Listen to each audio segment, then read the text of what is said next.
My name is Austin Carter Hall, and I am a Freemason. I have been a Freemason for 10 years. I was raised in January of 2015, and I've received my degrees at Elwood Parian Lodge in Elwood City, Pennsylvania. There were two things that influenced me to become a Freemason. Number one, I have numerous family members that are in many Masonic bodies. And number two, it was always so cool to me to watch the Masons dressed up with their white gloves on, marching in parades in my hometown.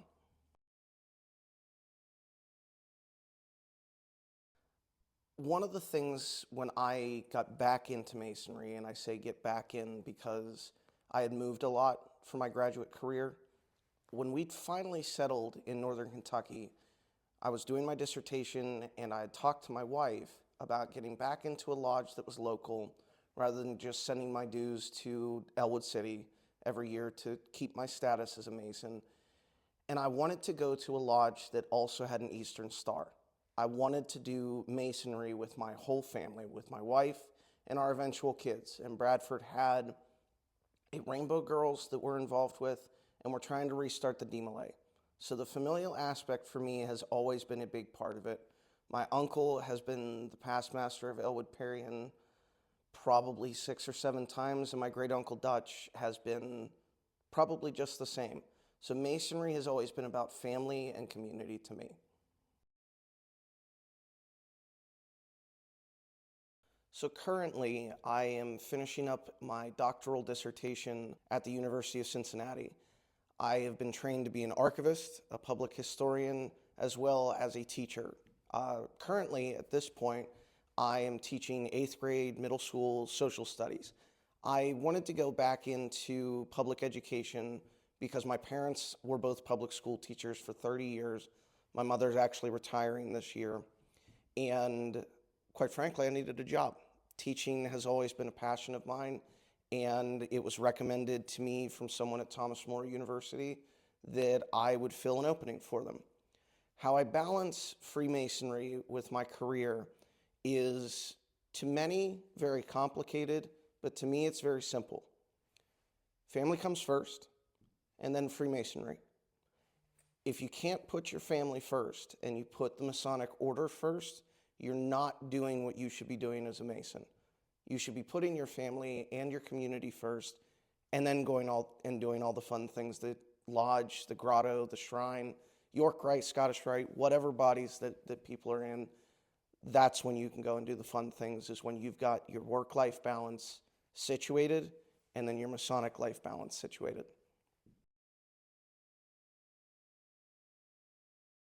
There are two answers to the question, and I'll take one historically and one today as to why Freemasonry is important. Historically, Freemasonry is important because they are the men that founded our country. Democracy comes from the lodge. The will of the lodge, the will of the people. That is why it is historically significant. It also reminds us of what our democracy is supposed to be. That when you step through that door, politics should go by the wayside. It should be for the betterment of the community. Which I will also say, the today answer to this question was answered to me by a young man from Tennessee when I had the privilege of going down to Jacksonville this past year for the Scottish Rite Fellows Summit Conference. The question that was posed to me, that was posed to everybody by James Cole, was, why is the Scottish Rite important? Why is Freemasonry important? And this young man, he stood up after many, many other people talked. And he stood up and he said, Freemasonry was important to me because during the pandemic, I didn't feel like I had anybody. I didn't have a community, and everybody, it seemed like, was fighting about one thing or another, whether it was politics, whether it was religion, whether it was how many bicycles they were going to give out at Christmas time to different people. And he said, and I went and found my community at the lodge because that was supposed to be and is a group of like-minded people that are there for the betterment of their community. That is why Freemasonry is important today. Friendship, fellowship, and leaving everything at the door for the betterment of the community is so needed in today's society. What I enjoy most about Freemasonry is really the education and how fun it can be. One of the things I got to do this year that was just one of the highlights of my life, I will never forget it, was I had joined Ulakan Grotto across the river in Cincinnati, Ohio, and the members voted that they needed a representative to go down to the Supreme Session, and it was in New Orleans. And I was going by myself. I didn't really have a plan as to what to do. It was kind of an emergency. But the grotto is supposed to be the Master Mason's playground. It's supposed to be where you go and have fun. I ended up going to one of the sessions that was for the Ohio Grotto Association, and I met the entire line. They took me under their wing, and we did New Orleans right. It was a lot of fun. Went out with brothers and sisters from Eastern Star, to the point that my wife got so interested that she wanted to join and restart the chapter of Makana's Daughters, which is the equivalent of Eastern Star for Lodge for the grotto. And we just have a blast traveling around, meeting so many people, and going to fun events. One of the other fun events that some brothers and I got to go to was the Loyal Order of the Water Buffalo degree. It's all about Fred Flintstone, and it is just a blast. So I enjoy how fun Freemasonry can be. I actually have a lot of interests outside of Freemasonry, but the one I will say I'm most passionate about is baseball. I grew up playing the game. I love it. I had umpired for 11 years as well, and I actually just got recently hired as the assistant baseball coach at Dayton High School. I just love everything about the game. It is the only sport that is 100% democratic. It reminds me of why it's our national pastime, because it reflects American society. Unfortunately, where I grew up a Pittsburgh Pirates fan, which means I've only seen 2 winning seasons in my entire lifetime. But I also like the small market versus big market, the times that tiny teams from these smaller cities can go on a run and beat my wife's New York Yankees. That's just brilliant for me. So baseball, I would say, outside of everything else, is my top hobby, going to games, umpiring, and now coaching baseball too. One of the things I think that I would change about Freemasonry is the way that we go out into the communities to attract members. Now, I understand that we are exclusive and that we want good men to make them better. Numbers also have to be a consideration of that, to make sure that our lodges are still functioning, that we are present in the communities. And coming from my background, being a fraternity chapter advisor at the University of Cincinnati for my college fraternity, one thing that they do, yes, they recruit where we don't, but I could see, especially in this area, with 39 colleges and universities being within an hour-long radius, if there were days that we just went on college campuses, set up some sort of event where it's sponsored by the Masons or the lodge is going out and doing something to attract younger members to come in and ask, so what are you? What is Freemasonry? To at least get that conversation started then. That's not to say that we let in every single person, but to get younger people interested in what we do. I think going out into the communities, rather than just saying, well, we're going to have a stated meeting a month, and that's it, going out and being present, whether that's, like I said, going on a college campus or not, going back to having bowling leagues or a softball team or something that is community-based where you are going out and you have representation of, we are Bradford Lodge or we are Crittenden Dry Ridge, and we're doing things that make us known and make us present rather than just having that business meeting. That would be the biggest thing I would change about Freemasonry.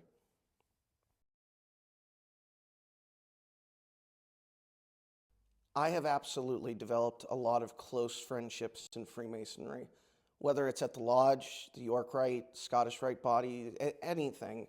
I honestly probably talk to Andy Nadel, who is a Mason across the river but was the monarch of the grotto this past year. I probably talk to him every day, every other day, except on weekends. And it's been awesome. We worked together to promote the grotto. We got 22 new members in a year. That was unheard of for the grotto, and it was through our developed friendship, bouncing ideas off of one another. At one point, I was looking for work, and Andy helped try and find me a job. You know, those are things that it's not just masonry giving that to you, it's the friendships you develop because of it that make this so worth it to belong to. And having multiple avenues as well makes it so much more worth it. I think that with the friendships I've developed, I would not have had as nearly as many of the friends that I have now had I just stayed in Blue Lodge. You know, getting involved in the appendant bodies, I truly believe, was one of the best things I could have done throughout my life. Through the people I've met and the friendships I've cultivated, I'm glad that I have joined as many of the appendant bodies as I have. As well as my Blue Lodge. It's been just a wonderful, wonderful journey since I got back into active Freemasonry.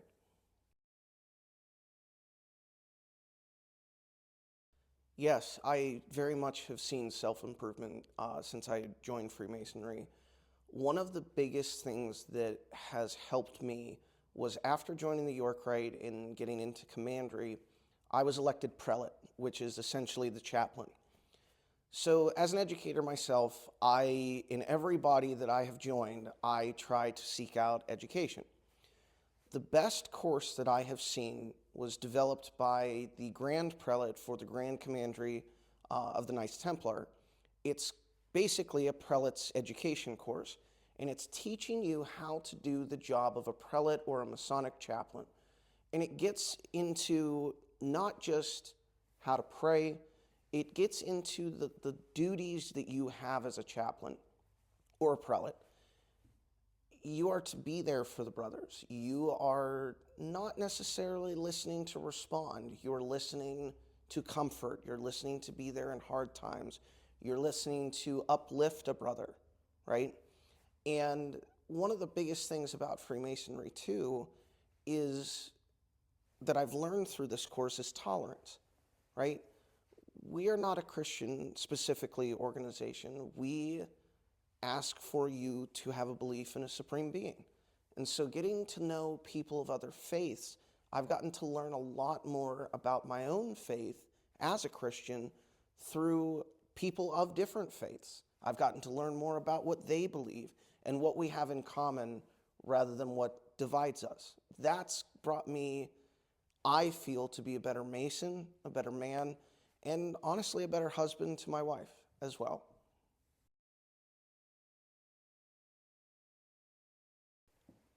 I would say to that man, if you want to join an organization that cares about people, if you want to become a better man, if you want to be a better husband to your wife, if you want to be a better father to your children, then you should join. This has taught me so much about being a family man. It's given me education that I can use throughout all aspects of my life. Freemasonry, the way that I always start off that conversation, I will say, because this was appealing to me as a historian, I would always start off with, well, do you want to be brothers with George Washington? I always thought that that was the coolest thing about Freemasonry, was that I got to call people like Ben Franklin and George Washington my Masonic brothers. So I always start off like that and go into the development of becoming a better man, the best man that you can be.